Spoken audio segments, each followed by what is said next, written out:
What's up, everyone? It's your girl Shay here, and yes, I know it's Wednesday, and yes, this should be an episode of Nerd News, but I've mentioned in previous videos I was going to be out of town for Thanksgiving, so it's going to be a little more difficult for me to do a Nerd News video because I hadn't heard any, at least to me, any interesting news stories that I had time to actually put together to record this, since I was pre-recording a lot of my videos that they uploaded while I was gone.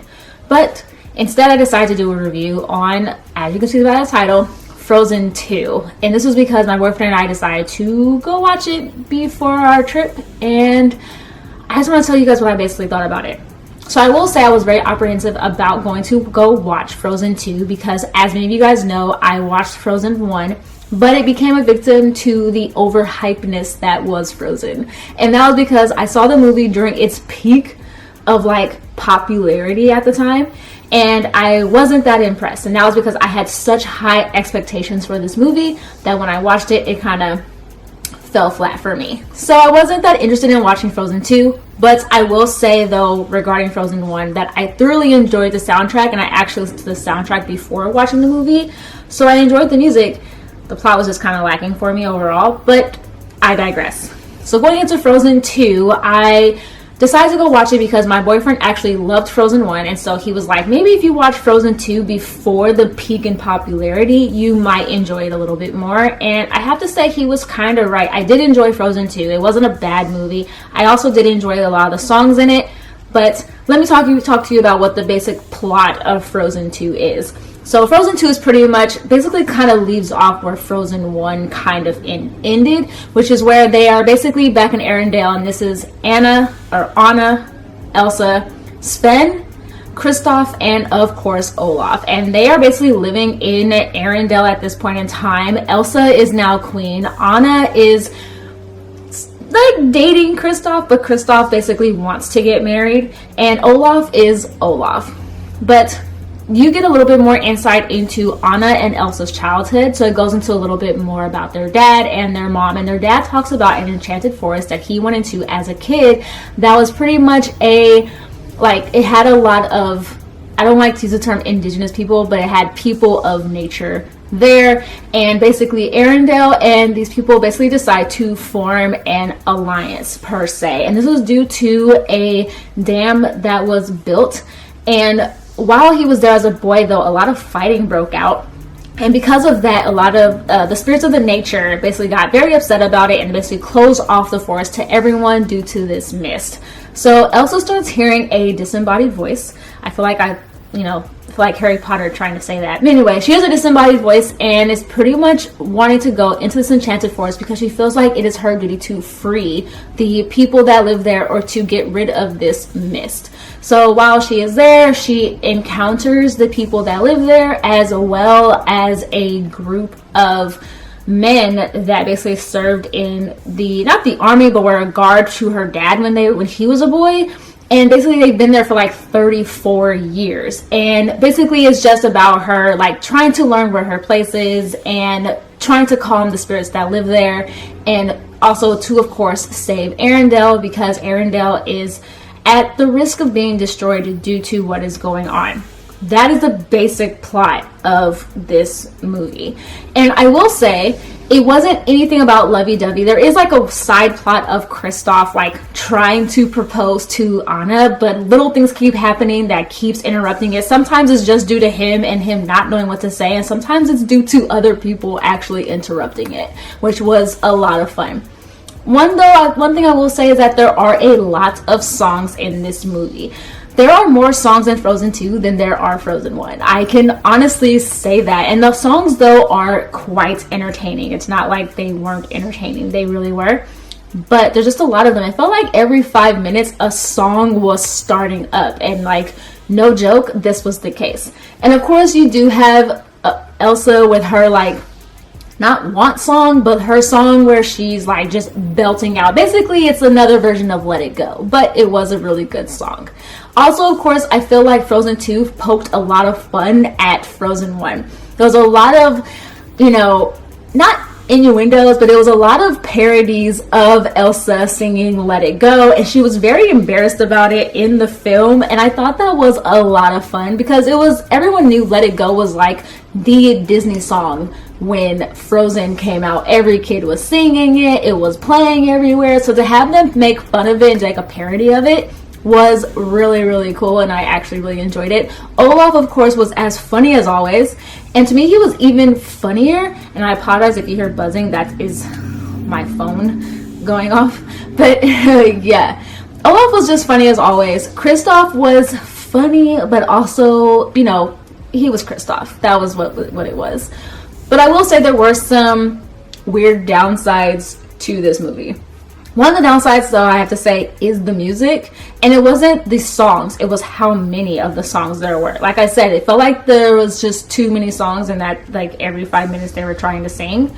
And I will say also another downside to this movie was kind of the plot and some of the plot holes that were in them. So like I said before, this mist trapped people inside of this enchanted forest for like 34 years.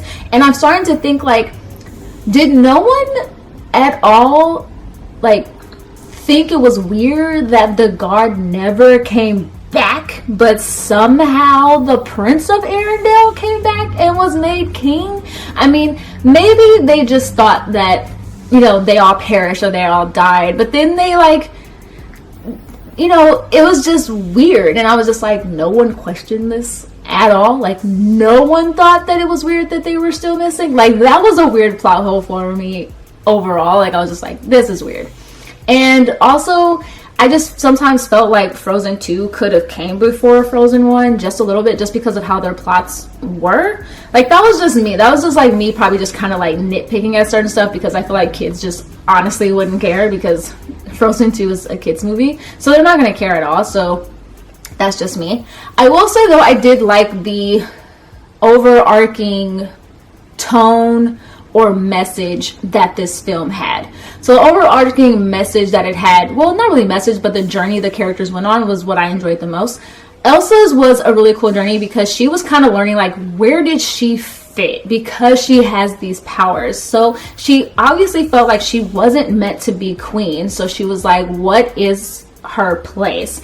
And this movie basically took you on that journey of her learning where her place was and like how she fit into society, and not really so much how to control her powers, but was just not being ashamed of them, I guess, which was kind of like Frozen 1. But I feel like Frozen 2 kind of went more into in depth with that, and you learned more about where kind of Elsa's powers kind of came from and how she kind of got these powers and like what she is basically supposed to do with them. That was what that was. Because I feel like that journey is a journey that a lot of us are on, which is like learning where do we fit, or what is our place in society and like our lives in general.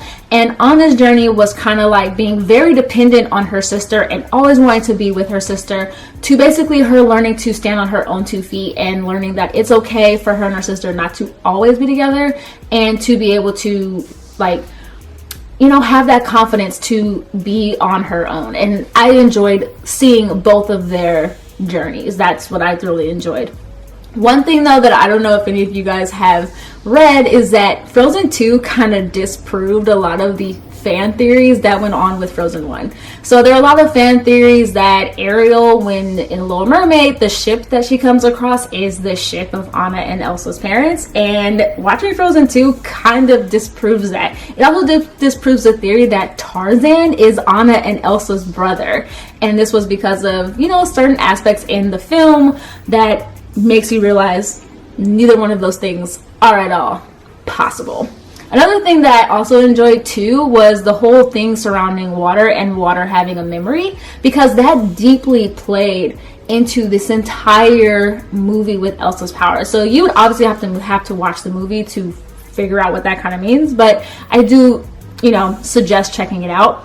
And I would also say this movie had a lot of diversity in it. So I know a lot of people have researched or talked about Frozen and that it takes place in Norway, which is obviously where a lot of white people are. But Frozen 2 had so many diverse people in it. Definitely just people in general with darker skin tones. And I was like, I don't even know why Disney did it, but I just feel like that was definitely like a welcome thing to see, and definitely I took note of.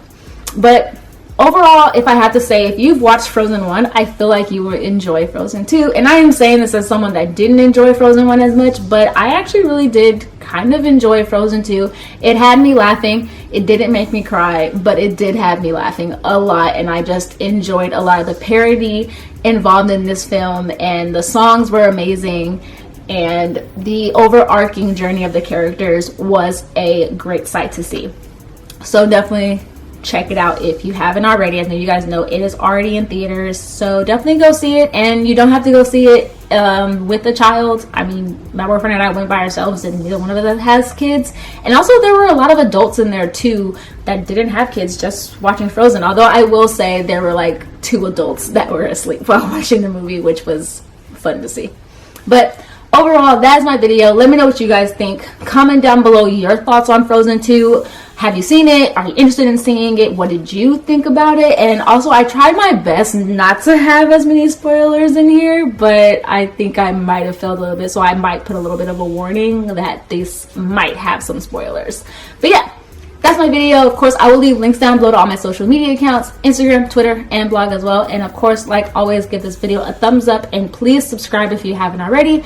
And I will have a new video out for you guys on Saturday, which will be a manga review. So be sure to check that out too.